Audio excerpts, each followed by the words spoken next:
Good afternoon, everybody. Sorry I'm not here right now. I had a surprise meeting come up.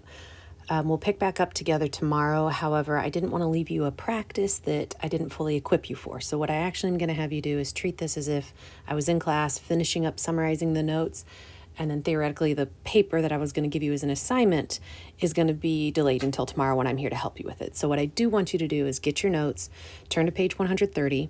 We're going to do page 130 and then page 129 together, and then you're done. So I will be checking this for correctness. So if you are watching this and you look up and a friend in the room is not planning to do this, just let them know that you will be getting completion credit for this, that I'm checking tomorrow, and it is expected that everybody does it.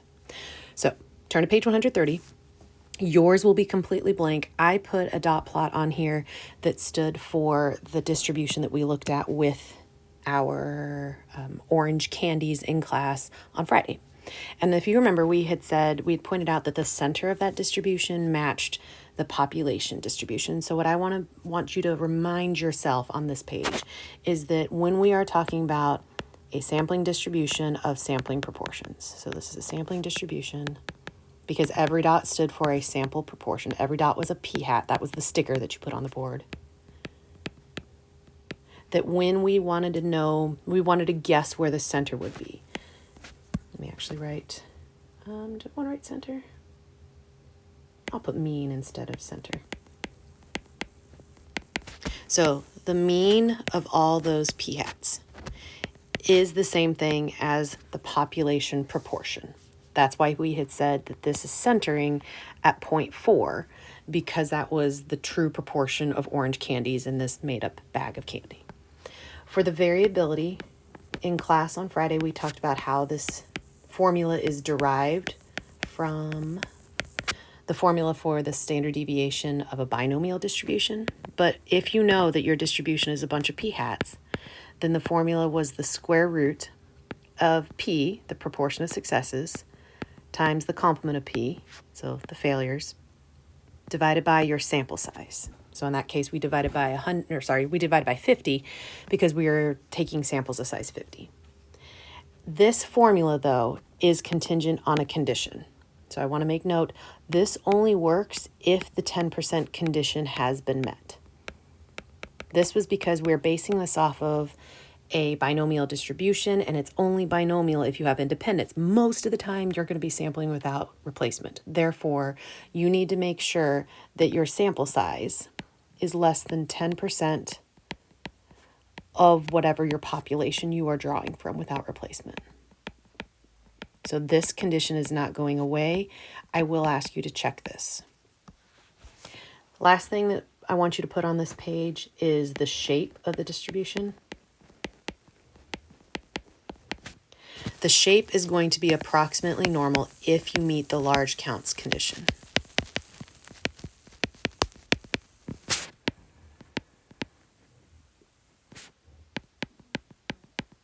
So the large counts condition was when we took n times p and confirmed that we had at least 10 successes, and n times the complement of p, again, had to have at least 10 failures.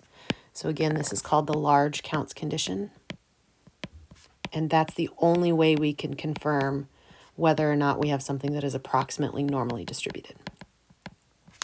So we're going to use this for different problems, different scenarios, different whatevers, such as what we're going to look at on page 129.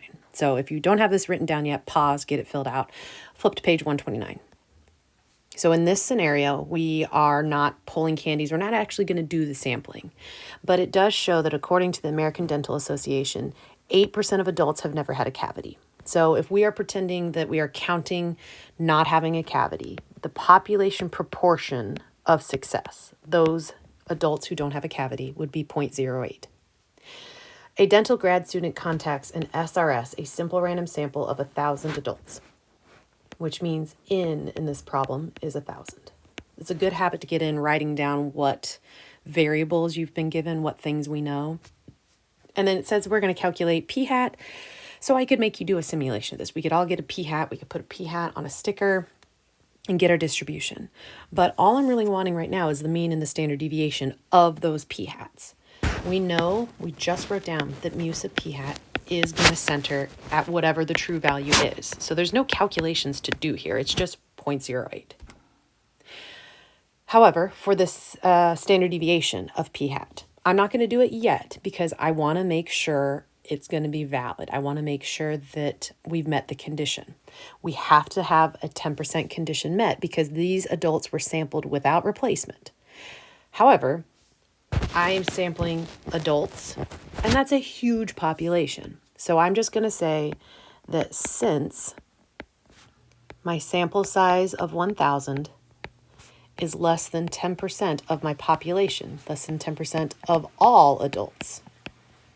I don't know how many adults there are, but there's a lot more than 10,000 of us. So because this is true, then I can use the formula for this standard deviation of a sampling distribution for sample proportion. So we just said that it's the square root of p times the complement of p divided by n, which means we're going to take the square root of 0.08 times 0.92, because that's 1 minus 0.08, and we're going to divide that by 1,000. So let's go ahead and get that. I'm going to use the square root. Now, I tend to not use the fraction feature because it's a few more buttons to push. If you want to, you are more than fine to put in a fraction. You could type in 1 minus 0.08. It doesn't really matter on this one because there's no adding or subtracting. Order of how you type it in is irrelevant. But I'm going to know then that my standard deviation is about 0.0086-ish. So I'm going to use that later if I end up being an approximately normal. The test for being normal is your large counts condition. So when I'm saying show your work, I'm not saying, I'm implying that I don't want you to say, yep, we're good, it's approximately normal. Your test for this is showing that you checked the two statements of the large counts condition, which is n times p. So in this case, 1,000 times 0.08 and n times the complement of p, which is 1,000 times 0.92.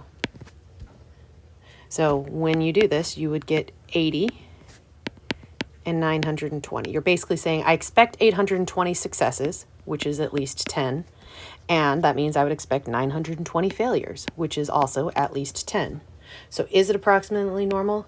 Yes, because both of the conditions have been met. This was true and this was true. So now I can go ahead and start doing some calculations. It is approximately normal, so I'm going to sketch this so I can get an idea of what we're looking at. So regardless of like the graph of the dots of p hats, I know that that graph would look mostly normal. The center of the p hats would be what we said would be p. So I'm going to say in the middle would be 0.08. 0.08. And the standard deviation, the typical spread from that center, would be 0.0086. We're supposed to find the probability that if you actually did a sample of 1,000 adults, that you get an answer that's within 2 percentage points of this true proportion. The true proportion is 8%. Meaning, how likely is it that you get something that is 2% above 8%, so 10%, or 2% below 8%, so 6%? How likely is it that when you do this calculation, you would get some result between 6 and 10% is another way I could phrase this. So notationally, that would mean what's the probability of getting from 0.06 to 0.10 for a p-hat value? Well, since we have a normal distribution, we're going to go ahead and say that could be found by normal CDF. The lower boundary here is 0.06. The upper boundary is 0.10. We said the mean was 0.08 and the standard deviation was 0.0086. This is going to be a really high likelihood because it's less than 1% is a typical spread, and we are pretty far from that. But let's see what it actually is when we calculate it. So I'm going to type in my mean, the standard deviation. So I'm getting was it? 0.9, around to 0.980 actually. So there's about a 98% chance that that happens. It's pretty certain that if you took a sample of 1,000 adults, about 6 to 10% of them would tell you they've never had a cavity, assuming that the American Dental Association claim is accurate, assuming that that statement was true. Now, this last question is complicated. So if you get overwhelmed with question 4, don't stress out. Most likely this is going to be something like an extra credit question. But if the sample size increased, it was 9,000 instead of 1,000, it would change a lot of stuff. Now, it's not going to change the shape. Why? Because you already met the 10% condition. I'm going to use another color. Sorry, that's the large counts condition. If this was suddenly a 9,000, then this would just be 9 times 80, and this would be whatever 9 times 920 is.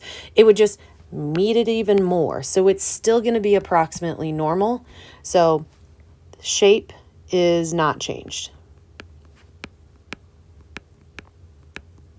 The center will also not be changed because we said it's centered at 0.08 regardless of the sample size. So unchanged as well. The only thing that will change is the variability because we only use the sample size right here in a way that's meaningful. So because of that, I'm going to kind of show you again the calculation. So the standard deviation, actually let me change colors again. Originally, this is just me recopying it. Originally we said we're going to take the square root of 0.08 times 0.92 and we divided it by 1,000. We are changing this. We are now planning to divide by 9,000. Therefore, you're dividing by a bigger number. You're going to have a decrease in the standard deviation. We talked about this the other day. When you increase your sample size, you decrease your variability. But I can get a lot more specific right now because the number that I just put in is 9 times what it used to be. That's the way I'm actually going to write this. I'm going to write 9 times what it used to be. But I can actually rewrite that too. I'm going to break this apart. I'm going to have what we originally had for our standard deviation, but I just pulled out that 9 from the denominator. So I'm going to write it like that. And I chose this number very intentionally because I can take the square root of the number 9, 1/3. It is 1/3 of the original standard deviation that we just had in our calculations. I'm just going to write standard deviation. So how does the variability change? It is 1/3 of the original standard deviation. So it definitely decreases. You do need to know that if you increase your sample size, you decrease the standard deviation. Extra credit would be knowing how exactly it's changed. And in this case, knowing that, well, if I've multiplied it by 9 in the denominator, I've actually divided it by 3 overall. That is not something you need to stress about other than just knowing one goes up, the other goes down. It's called being inversely proportional. So like I said, I am going to check for the completion of your notes. Page 129 should be filled out. Page 130 should be filled out. Mostly, I really want you to have page 130 filled out because when I give you a note card, this will be the page I'm going to tell you to refer back to. I'm going to say, hey, go put this stuff on your note card. Put other stuff on there too if you want, but this is a really key page to have filled out. So again, if you have friends in your class, remind them page 130, page 129 are expected to be filled out. It will be a grade in the grade book for completion that I will check for tomorrow. So email me if you have any questions that I can help address tomorrow, or I'll be back tomorrow when I give you a practice worksheet that will look really similar to these questions that you just did on.